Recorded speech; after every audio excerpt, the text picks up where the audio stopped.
안녕하세요. 저는 여러분의 중학교 기술과정에 대한 궁금증을 해결해드릴 쿡쌤입니다. 오늘은 16번째 시간으로 건설기술과 시스템, 건설기술의 발달에 대해 공부해보는 시간을 가져볼게요. 건설기술은 인간이 생활하는 데 필요한 구조물을 만드는 활동에 이용되는 수단이나 방법을 말하는데, 인간이 안전하고 쾌적하며 능률적인 생활을 하는 데 필요한 공간을 구상하고 만드는 건축기술과 사회의 기반이 되는 구조물의 설계와 시공, 그리고 완성된 구조물을 관리하는 분야의 기술인 토목기술로 구성됩니다. 건설 구조물은 여러 사람이 사용하는 공공의 성격을 가진다는 공공성, 큰 비용과 노력이 들어가므로 검토해야 되는 경제성, 건설 구조물은 오랜 시간에 걸쳐 만들어지고 사용된다는 점에서 장기성, 건설 구조물의 형태는 지역의 기후, 지리적, 사회적 조건의 영향을 받는다는 점에서 지역성, 건설 구조물은 한번 완성하면 다시 변경하기 어렵다는 점에서 일회성, 건설 기술에는 사회, 문화, 과학, 예술 등 다양한 분야의 학문이 종합되어 있다는 점에서 종합성의 특징을 가지고요. 건설 구조물을 만드는데 필요한 다양한 요소를 투입, 과정, 산출, 되먹임의 단계로 구성한 체계를 건설 기술 시스템이라 하는데, 먼저 건설 기술 시스템의 투입에는 건설주, 설계자, 시공자, 감리자 등의 건설 구조물을 만드는 데 참여하는 건설 인력, 철, 시멘트, 모래, 유리, 나무, 플라스틱, 돌, 점토 등 건설 구조물을 이루는 건설 재료, 크레인, 불도저, 굴착기, 콘크리트 믹서 트럭, 덤프트럭 등의 건설 구조물을 만드는 데 쓰이는 설비와 장비, 건설 구조물을 짓는 토지와 인력, 재료, 장비를 사용하는 데 필요한 자본 등이 있어요.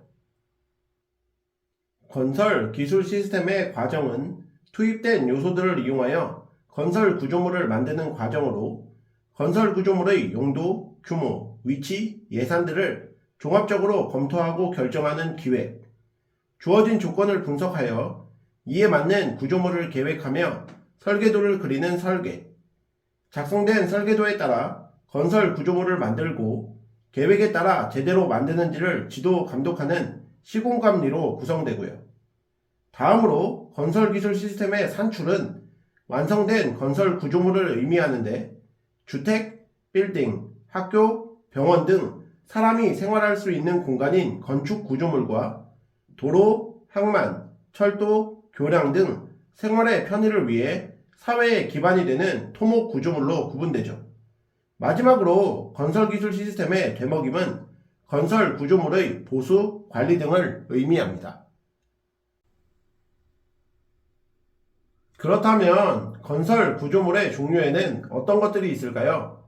건설 구조물은 인간을 보호하고 생활하는 데 필요한 공간을 제공해주는 건축 구조물과 인간이 함께 살아가는 데 필요한 사회 기반 시설이 되는 토목 구조물로 분류되는데, 먼저 건축 구조물은 단독주택, 연립주택, 아파트 등 주거 생활에 필요한 주거용 건축 구조물, 은행, 백화점, 영화관, 공장 등 상업활동에 필요한 상업용 건축 구조물, 학교, 병원, 체육관, 박물관, 도서관 등의 공공의 이익을 위해 만드는 공공용 건축 구조물로 분류됩니다. 토목 구조물은 도로, 철도, 교량, 터널, 항만, 비행장 등 사람이나 물건을 수송하는 데 필요한 이동을 돕는 교통 관련 구조물, 댐, 하천, 상하수도, 하수처리장, 발전소 등 자원을 이용하여 생활의 편의를 돕는 자원 이용 관련 구조물, 단지 조성, 간척지 조성, 구획정리, 도시 재개발 등 국토를 효율적으로 이용하기 위한 구조물을 개발 및 보전하기 위한 국토개발 및 보전 관련 구조물로 분류할 수 있고요. 자, 이제 건설 구조물의 생산 과정에 대해 살펴볼 건데요. 건설 구조물의 생산 과정은 건설의 목적을 명확히 하고 방향을 설정하는 과정으로 건설 구조물의 용도, 규모, 대지 조건, 공사 시기, 기간 등을 결정하는 기본 계획을 세우는 건설 기획으로부터 시작됩니다. 그 다음 건설주의 요구 조건을 분석하여 건설 구조물의 구체적인 형태와 구조, 배치 등을 계획하여 설계도를 그리는 과정으로 건설 구조물의 배치 계획, 평면 계획, 인면 및 단면 계획 등을 세워 도면으로 그리는 기본 설계, 기본 설계를 바탕으로 시공을 진행할 수 있도록 구체적이고 정확하게 도면을 작성하는 것으로 도면에서 표현하기 어려운 부분을 글로 설명한 서류인 시방서를 작성하기도 하는 실시 설계 등의 방법이 있는 건설 설계를 진행하고요. 건설 설계가 끝난 후에는 건설 목적과 기능에 적합하도록 천연 및 인공재료를 이용하여 설계 도면에 따라 구조물을 생산하는 건설 시공 단계를 거치는데, 건설 시공은 땅 위의 대지조사, 땅 속의 지반조사로 이루어진 착공 준비, 임시 시설물은 설치하고 울타리, 가건물, 가설 발판, 시설물 유지 관리를 위해 사람이나 장비, 자재 등을 올려 작업할 수 있도록 임시로 설치한 시설물인 비계, 안전시설 등을 설치하는 가설공사, 지하 배수, 흙막이를 하는 토공사, 건물의 상부 무게를 집안에 전달하여 안전하게 지탱하는 기초를 만드는 기초공사, 건물의 뼈대를 만드는 공사로 보, 기둥, 바닥, 벽체 등을 제작하는 골조공사, 급, 배수시설, 냉난방 설비, 공기 정화 설비 등을 설치하는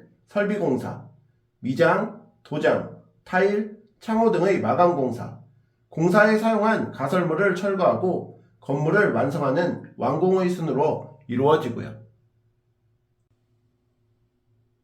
건축 구조에는 목구조, 철골구조 등의 구조물의 기둥과 볼을 조립, 접합하여 건축물을 만드는 방식인 가구식 구조, 벽돌 구조, 블록 구조와 같은 벽돌, 블록 등의 재료를 시멘트로 접착하여 쌓아 만드는 방식인 조적 구조, 철근 콘크리트 구조, 철골 콘크리트 구조와 같이 기둥, 보, 바닥을 연속적이고 일체가 되게 만드는 방식인 일체식 구조 등이 있다는 점도 기억해 두셔야 합니다. 그렇다면 건설 기술은 어떠한 발달 과정을 거치면서 변화해 왔을까요? 고대에는 자연 재료를 사용한 건설 구조물을 만들었는데, 초기에는 옴집을 짓고 살다가 벽돌이나 돌 등을 이용하여 구조물을 제작했고, 그리스 로마 시대에는 신전 등의 대규모 종교 건축물, 로마의 상하수도 시설 같은 토목 구조물, 콘크리트 구조물의 등장으로 도시가 발달하였고, 우리나라에서는 제방을 쌓아 저수지도 만들고 불국사, 석굴암, 첨성대 등의 불교 영향을 받은 건축 구조물이 등장하게 됩니다. 뒤이어 중세시대에는 기독교에 집중된 종교 건축이 발달했고, 비잔틴 양식, 사라센 양식, 로마네스크 양식, 고딕 양식 등의 다양한 건축 양식이 등장. 이로 인해 창과 문의 상부 무게를 지탱하기 위하여 돌이나 벽돌을 곡선 모양으로 쌓아 올린 구조물인 아치, 아치 모양의 보강용 구조를 갈빗대 모양으로 배치하여 하중을 지지하는 구조물인 리브볼트, 중앙의 둥근 지붕의 무게를 떠받쳐 벽면으로 전하는 아치 모양의 팔 구조물인 플라잉 버트레스 등 발달된 건축 기술이 등장하게 되죠. 근대에는 산업 발달과 인구의 도시 집중화로 대규모 주거공간, 산업시설, 도로, 철도, 항만 등 실용성에 중심을 둔 건설이 활발해졌고, 철, 유리, 시멘트의 새로운 건설 재료와 포크레인, 불도저 등 기계화된 건설 장비를 통해 건설 구조물의 대형화, 고층화가 이루어지게 됩니다. 현대에는 근대 재료들의 품질 향상과 플라스틱, 세라믹 같은 신소재를 이용하게 되었고, 건설자재의 표준화로 경제적, 효율적으로 건설 구조물을 생산하게 되었습니다. 컴퓨터를 이용한 설계로 복잡하고 거대한 형태의 구조물이 생산 가능하게 되었고, 정보통신기술과 건설기술의 융합으로 지능형 빌딩의 건설들도 가능해졌고요.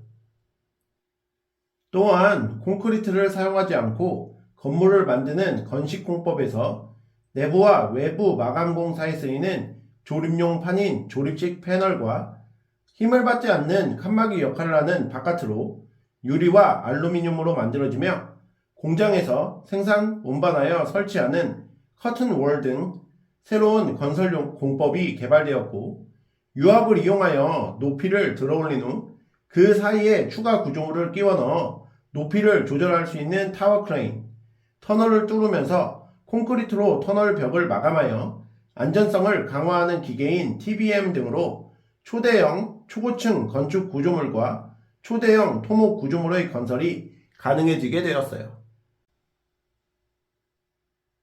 뿐만 아니라 건설 기술과 정보통신 기술의 융합 및 새로운 주거 개념에 대한 요구로 인해 사용자의 필요에 따라 내부의 벽체를 움직여 내부 공간을 자유롭게 변경할 수 있는 가변형 주택, 주택의 모든 기기가 네트워크로 연결되어 언제 어디서나 상황을 확인하고 편리하게 관리할 수 있는 디지털 주택, 소규모의 캡슐 모양 공간 안에 생활에 필요한 설비를 효율적으로 갖추어 불편함 없이 생활할 수 있게 만든 공간 절약형 주택인 캡슐 주택 등 다양한 주거 공간이 개발되었고 에너지 손실을 줄이는 요소를 사용한 패시브 하우스, 스스로 에너지를 공급하는 요소를 사용하는 액티브 하우스 등 에너지 절약과 환경 보전을 위한 건설 기술이 발달하게 되었는데요.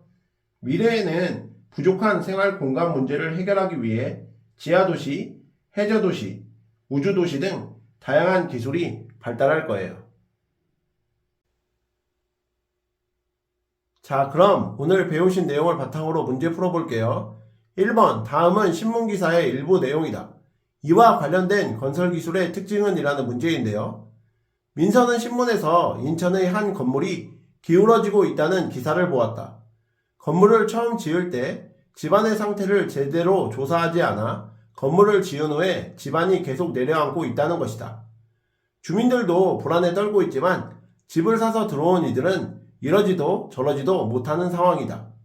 자, 우리 건설 기술은 건설 구조물은 여러 사람이 사용하는 공공의 성격을 가진다는 공공성, 큰 비용과 노력이 들어가므로 검토돼야 하는 경제성, 건설 구조물은 오랜 기간에 걸쳐 만들어지고 사용된다는 점에서 장기성, 건설 구조물의 형태는 지역의 기후, 지리적, 사회적 조건에 영향을 받는다는 점에서 지역성, 건설 구조물은 한번 완성하면 다시 변경하기 어렵다는 점에서 일회성, 건설 기술에는 사회, 문화, 과학, 예술 등 다양한 분야의 학문이 종합되어 있다는 점에서 종합성의 특징을 가지고 있다는 점 배웠었죠. 그런데 제시된 내용은 건설 구조물은 한번 완성하면 다시 변경하기가 어려우므로 신중하게 계획하여 시공해야 한다는 내용이므로 이러한 특징을 나타내는 건설 기술은 일회성입니다. 그러므로 1번 문제에 대한 정답은 3번이 되겠습니다. 2번 문제도 풀어볼게요. 보기는 건설 시공 단계를 나타낸 것이다. 순서대로 바르게 나열하시오라는 문제인데요. 기어, 급, 배수 및 냉난방 시설을 설치한다. 니은, 공사를 위한 임시 시설물을 설치한다. 디귿, 건물의 상부 무게를 지탱하는 기초를 만든다. 리을, 건물의 뼈대를 만드는 기둥, 볼을 설치한다. 미음, 흙을 파거나 집안이 무너지지 않게 흙막이를 한다. 자, 우리 건설 시공 과정은 착공 준비, 가설 공사, 토공사, 기초공사, 골조공사, 설비공사, 마감공사, 완성순으로 이루어진다고 공부하셨었죠? 기역은 설비공사, 니은은 가설공사, 디귿은 기초공사, 리을은 골조공사, 미음은 토공사니까 2번 문제의 정답은 니은, 미음, 디귿, 리을, 기역순이 맞겠습니다. 3번 문제도 풀어볼게요. 다음과 같은 건설 재료가 사용됨으로써 건설 기술에 미친 영향은? 이라는 문제인데요. 철, 시멘트, 유리. 1번 구조물의 고층화, 2번 구조물의 첨단화, 3번 구조물의 표준화, 4번 에너지 절감형 건축, 5번 친환경 구조물의 건설. 철, 시멘트, 유리 등의 건축 재료의 사용은 철골 구조, 철근, 콘크리트 구조를 가능하게 하면서 구조물의 대형화와 고층화를 가능하게 했죠. 그러므로 3번 문제에 대한 정답은 1번의 구조물의 고층화가 되겠습니다. 오늘의 마지막 4번 문제도 풀어볼게요. 현대건축의 대표적인 특징을 보기에서 모두 고르시오라는 문제인데요. 보기 기억, 건축재료의 신소재들이 개발되었다. 이것은 맞죠? 니은, 굴착기, 불도저 등의 건설기계가 등장하였다. 이것은 잘못됐습니다. 굴착기와 불도저는 현대에 들어와서 만들어진 게 아니라 근대에 와서 등장했죠. 디귿, 건설 자재가 표준화되어 효율적 생산이 가능해졌다. 이것은 맞습니다. 리을, 컴퓨터를 이용한 설계로 복잡한 구조물을 만들게 되었다. 이것도 맞죠? 미음, 철근, 콘크리트 구조의 등장으로 고층 건물의 건설이 가능해졌다. 이것은 잘못됐습니다. 철근, 콘크리트 구조는 근대에 와서 등장했죠? 그러므로 4번 문제에 대한 정답은 기역, 디귿, 리을이 되겠습니다. 이상으로 중학교 기술과정 16번째 시간 건설기술과 시스템, 건설기술의 발달에 대해 공부해 보셨는데요. 복습 열심히 하시고 다음 시간에 뵙겠습니다. 감사합니다.